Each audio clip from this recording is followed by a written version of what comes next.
So Pierre Poilievre and his team came up with a movie, Wacko Trudeau, what it means, what the definition is, and how we got here. So we're going to take a look at this and do a bit of a review. Now, I may have had to cut out some of the pieces depending on copyrighted music and whatnot. But for the most part, I'll do my absolute best to showcase everything. Welcome back to the channel. Welcome back to another video, everybody. Before we get into it, I want to encourage you all to hit the like button and subscribe if you haven't already. It does really help grow the channel. We're almost at 440,000 subscribers, and it'd be sweet if we got there sooner than later. Without further ado, let's get right into it.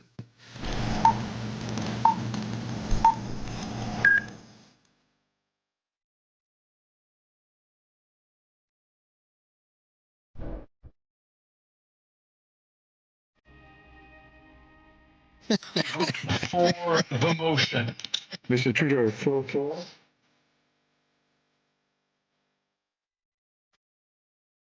There seems to be an overabundance of wacko events in Canada these days, but who's behind them? Does capitalist democracy still work? That's the question being posed around kitchen tables. But what exactly is a wacko? Is there an accepted general definition? According to vocabulary.com, a wacko is a person who is eccentric or mad. Merriam-Webster equates wacko with psycho. Dictionary.com says a wacko is a strange or odd person. There's probably nothing to fear from most wackos. They often serve as an odd form of entertainment. But what happens if they get into positions of power? What happens if they run a government? There we go. Crime everywhere. But is the Liberal government of Canada really comprised of wackos? Let's start with their leader, Justin Trudeau. He invented a new economic doctrine, wackonomics. The first rule of wackonomics: no math allowed. The economy is not numbers. The economy is people. Rent is a number. Wait. Gas, food, and home prices are numbers. I mean, let this sink in. Trudeau has allowed gas prices to hit historic highs, housing prices to hit historic highs, mortgage prices to be at historic highs, food prices to be at historic highs. The guy is setting records left, right, and center, no matter how you want to look at it. And he's going down, as a matter of fact, as a record himself, as the worst prime minister in Canadian history. Before wackonomics, humanity was stuck with old-fashioned equation. Numbers equals prices equals what people pay. Pythagoras said, numbers rule the universe, but not to worry. Wackonomics overturns the numbers. I have an inability to handle small numbers and little calculations. You'll forgive me if I don't think about monetary policy. We're focused on Canadians. I'll let the bankers worry about the economy.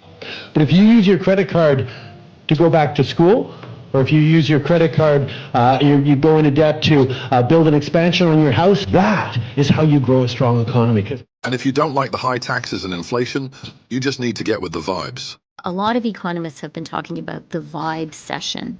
And maybe don't forget to say a little prayer. What do you make of that, Krista? Well, I would say amen to raising taxes. If that doesn't work, here's Freeland's financial advice to pay your bills. Canadian families are looking really closely at all of their expenses. Let's cut that Disney Plus subscription. And the budget. Like, these people have screwed over our lives. Like, this is a funny video, and I don't want to get anyone riled up because it's like, it's a very entertaining, highly production-induced video. But this guy somehow became prime minister because of who his father was. I mean, yeah, Castro, okay, but, you know, Papa Trudeau, right? His birth certificate father, not Fidel Castro. And he doesn't know what the hell he's talking about. He's a child he's an adult in a toy store, just doing whatever he wants, buying things left, right, and center without actually knowing how money works.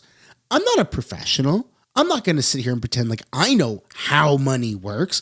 Professionals are saying that he's an idiot. He's incompetent. Maternal love is the love that's going to change the future of mankind. So we'd like you to look into We that. would like to say people kind, not necessarily mankind. Trudeau even reinvented the future of quantum mechanics with his own cerebral thoughts.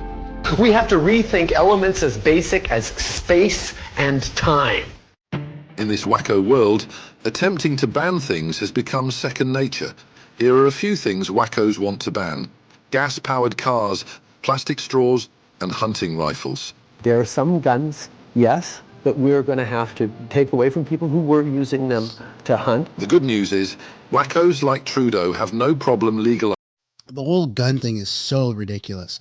I mean, he's taking these guns off the streets under the guise of they're so deadly and harmful, and then he wants to make a point. So he's committed to the idea of sending them to Ukraine for them to use on the battlefield.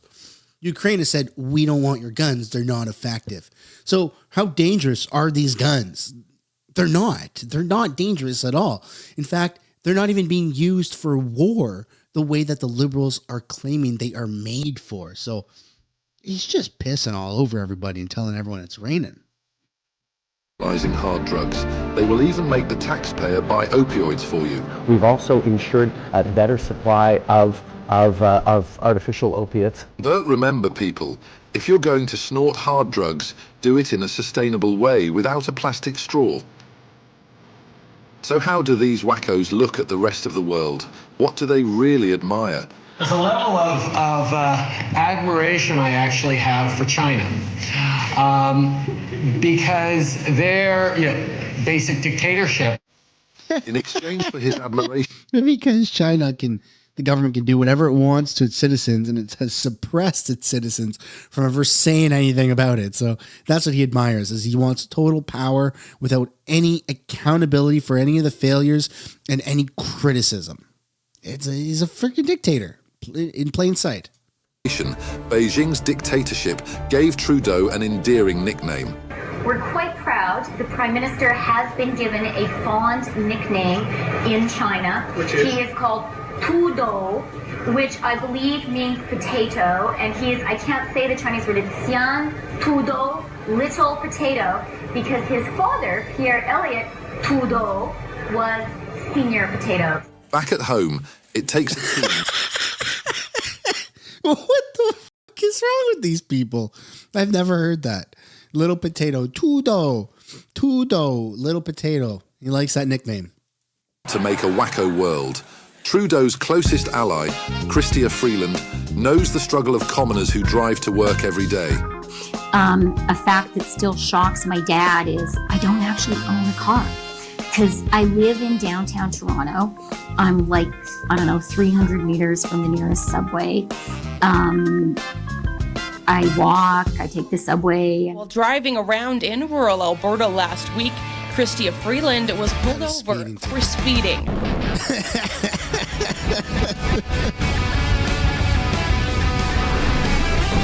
No doubt. What shocks my dad is I don't actually own a car, because I live in downtown Toronto. Then there's Carolyn Bennett, Trudeau's former health minister, who was the leading architect of creating government-funded opioid programs for addicts. This is the person Trudeau had running our healthcare program. So just stop it and save lives! Breaking Bad intro, eh? Now the job goes to this wacko, Mark Holland. It's not unusual for him to get pissed off and go on wacko tirades. I have spent my entire life, as you have, fighting for the good in this world. And for you to accuse a good person of not caring about human life, shame on you. But good thing he knows how to let out all that energy. I was the first health minister, or probably the first member of parliament, who talked about the importance of pleasure in sex. What does it mean if sex isn't affirming of who you are and isn't pleasurable, if you don't have that as a family value? This is a man who really knows how to communicate with people. The fact that we can't talk about our elbows and knees the same way we talk about our penises and vaginas is terrible. Still, with all the love and sex and body parts, there are built up terrible memories of road trips. You can take a summer fun time vacation where you're locked in a car for 10 consecutive days, nonstop with no bathroom breaks, and the Conservatives have a plan for you to have that summertime fun. And the cost? Give up the future of the planet, right? Don't worry worry, kids, about climate change. Don't worry about taking action on the planet. Enjoy your 10 hours in the car and let the planet burn. And guess who flew to Paris this summer to see the Olympics? You know, I had an opportunity for my mom's 80th birthday to be away and be in the Olympics. Speaking of environmental hypocrisy, Trudeau's former Minister of Climate Change, Catherine McKenna, mastered the art of deceptive politics. Some real advice. I said that if you actually say it louder, we've learned in the House of Commons, if you repeat it, if you say it louder, if that is your talking point, people will totally believe it. People will totally believe it. This wacko even said that being opposed to Trudeau's carbon tax makes you an arsonist. When she left, a new wacko replaced her. The current Minister of Climate Change, Stephen Guilbeault, has always been a lifelong Liberal. Greenpeace is climbing the world's tallest building today to tell the world not to be fooled by the Liberal government. Yeah, and then he ended up climbing the CN Tower, right? But that same organization, Greenpeace, they also protested in front of Pierre Poilievre's driveway, or like in Pierre Poilievre's driveway, and the cops had to show up and basically remove them. That's the same organization, Greenpeace. So they're full of radical nut jobs. Promoted, actively promoted by Stephen Guilbeault. That's insanity. Wait, no, I mean socialist.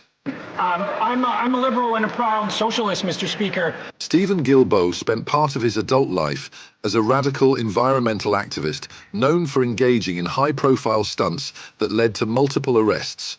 By his early 30s, Guilbeault had climbed the CN Tower to protest against Liberal environmental policies and scaled the roof of the Premier of Alberta's residence. Today, he remains an avid eco-maniac. As you know in life, the only two guarantees are taxes and death. Who has promised to end all road building in Canada. Safe to say, this wacko has earned his boss's respect. I have tremendous faith and confidence in my environment minister. Next, we have Seamus O'Regan. He's one of Trudeau's closest confidants. I wouldn't be doing this he jumped ship. I felt I could do something.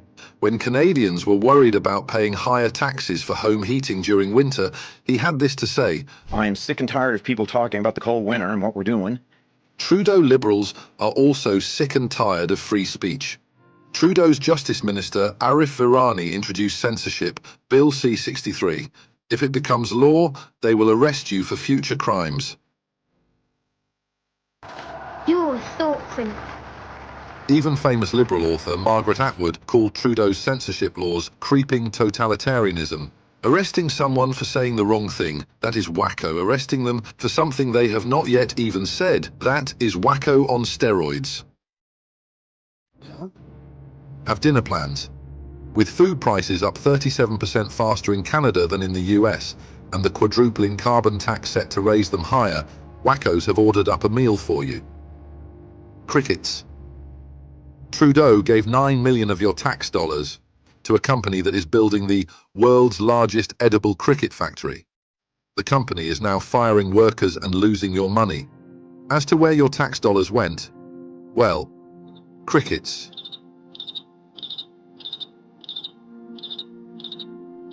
How do all these wackos end up in one government? And a Liberal member of Parliament was caught without clothes during the virtual House of Commons. They share a common need for validation from their leader, Justin Trudeau, the so-called patriarch of wackos.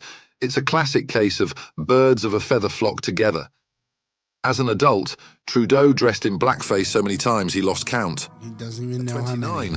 While he was a teacher and yearbook instructor, Trudeau made sure his blackface photos were included in the school yearbook. These actions suggest a lack of awareness or concern for incompetence that is a trait seemingly reflected in his leadership and the decisions of all the wackos around him. With these people in power, anything is possible. And so, the saga continues, with a wacko government that mirrors the eccentricities of its leader as Trudeau attempts to hold on to power. The most outrageous moment for these wackos may still be on the horizon.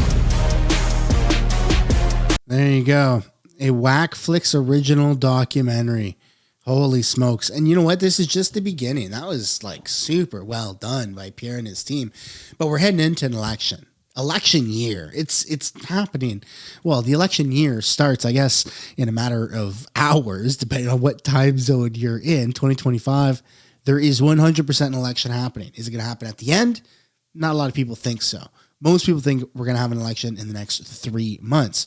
So what does that mean? You're going to see, we're all going to have the honor of seeing these type of videos, documentaries, ad campaigns happen over and over and over again until the inevitable happens where Pierre Poilievre is the next Prime Minister of Canada. Let me know down in the comments what you guys think and who's the biggest wacko of them all. Look forward to seeing the comments on this one.